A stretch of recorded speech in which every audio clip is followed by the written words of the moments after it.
నేను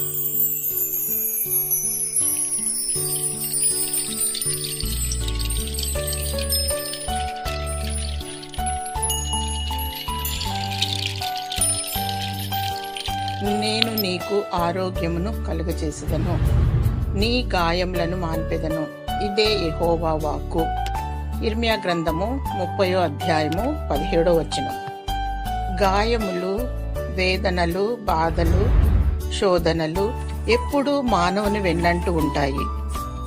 తద్వారా అనారోగ్యానికి గురవుతాం. 2000 సంవత్సరముల క్రితము శిలోలో మరణించి చనిపోయి సమాధి చేయబడి తిరిగి లేచినటువంటి ప్రభువు, ఆయన పొందిన దెబ్బల చేత స్వస్థత, ఆయన రక్తము ద్వారా విమోచన కలుగును. మరియు దేవుడు ఈ దినము నీకు వాగ్దానమిస్తున్నాడు.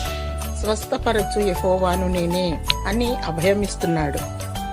స్వస్థత నీకు శీఘ్రముగా కలుగును. హృదయము అన్నింటికంటే ఘోరమైన వ్యాధి కలది. హృదయ స్వస్థత కూడా దేవుడు కలిగించును, స్వస్థపరచును.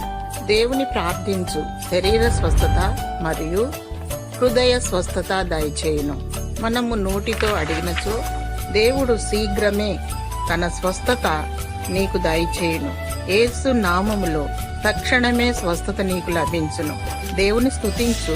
దేవుడు నీకు స్వస్థతను, జీవమును అనుగ్రహించి దీవించునుగాక. ఆమేన్.